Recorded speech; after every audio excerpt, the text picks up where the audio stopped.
Hi, today we are going to see a topic called NoSQL.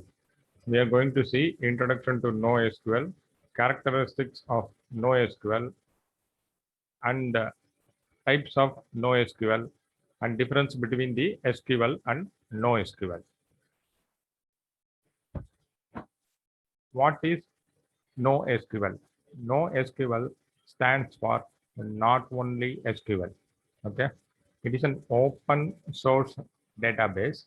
Okay, NoSQL will be the future database, and it is very compatible with the distributed systems. Okay, cost effective, that means very lower cost, and high performance database. Performance means everybody knows, that means it will be very easy to access, quicker to access, and it will be very faster response. That is called as a high performance. Okay, it is designed in such a way to handle the huge data space. That means like big data, the data that comes from the social media. Normally, the data comes from the social media is huge volume. So this NoSQL is normally used by Facebook, Google, and Wikipedia. Okay, these are the major that companies using the NoSQL. Okay, some examples of the NoSQL database now that is available in the market. Famous one is MongoDB, and then Cassandra, Couchbase, HBase, Amazon Web Services, okay, and Google Bigtable. These are all the some examples of the non that not only SQL database, no SQL database, okay. And everybody aware of the SQL database that we will be working in the Oracle, Sybase, etc. That is the SQL database. This is the NoSQL database. Okay. Mostly that MongoDB, everybody might have heard about that MongoDB. It is available as a free trial in the website itself. You can download and you can use it. Okay, MongoDB. And characteristics of NoSQL. What is the main thing why we need to go for this NoSQL? Because of our huge, large data volumes. That is mainly coming from the social medias. 2 minutes to some hours together videos, very big files. These are all the large data volumes. Okay, and we need to run the queries very quickly. So the fast response, high performance. That already we have seen the high performance. Okay, then schema-less. There is no schema. There is no schema like SQL. ACID transaction properties are not needed. I think everybody aware of the ACID transaction. Atomicity, consistency, isolation, and durability. This is the ACID transaction. So that properties are not needed, okay, as we are not using the SQL. Then base here. We will see about what is base and cap theorem.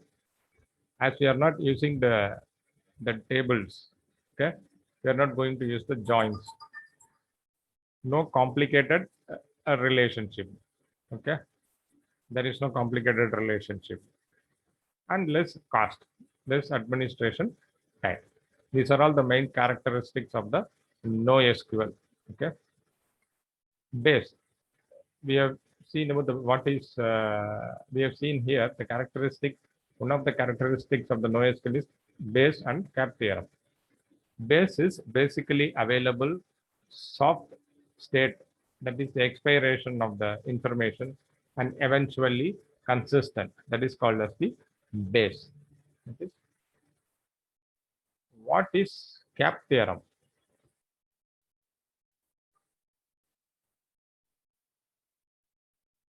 So actually cap theorem is consistency, availability, and partition tolerance.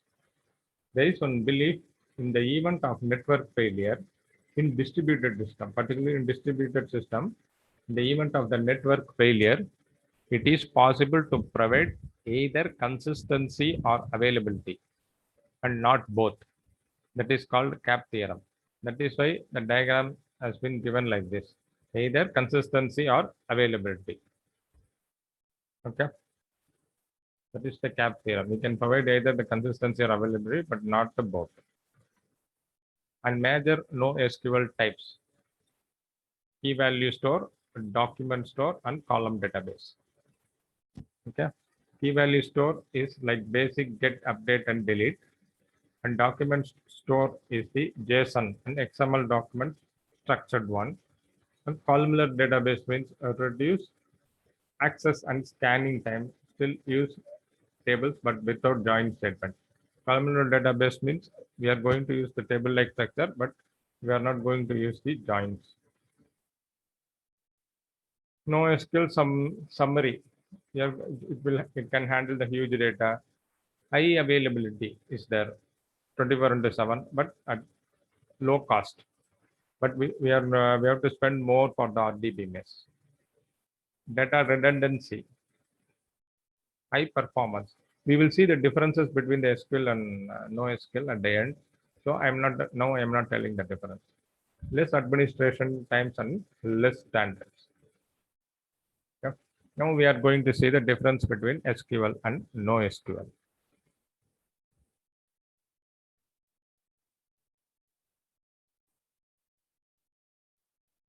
Comparison. SQL is generally RDBMS.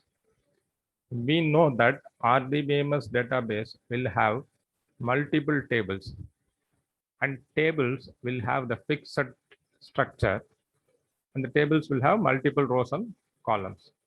We will call the rows as records, and columns are called as attribute. These things we would have studied. Okay, we might have studied. So there is no. I think it's not that much difficult to know about what is RDBMS. But in the case of the NoSQL, okay, it is nothing but a it depends upon the document, like a JSON document, key value pairs, a wide column, and graphics. And it is available globally so that it can be accessed anywhere in the world from different locations. Okay. Mostly in SQL, it deals with the structured data. Here it deals with the documents. Okay, like JSON documents and wide column, graphs, nodes, and edges like that. Okay, and SQL developed in the 1970s with a focus on reducing the data duplication. It is developed, that NoSQL is developed in the late 2000 only, with the main focus on scaling and allowing for the rapid application change driven by the agile and DevOps practices. Okay, it was developed in the late 2000. Late 2000, and for the main aim is the rapid application change driven by the agile and DevOps. Okay, SQL is RDBMS. Everybody knows it is non-RDBMS. Okay, schemas are static. Here schemas are dynamic.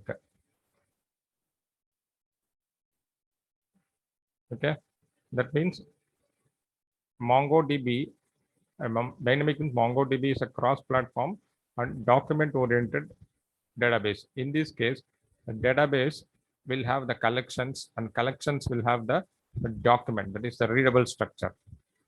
Okay.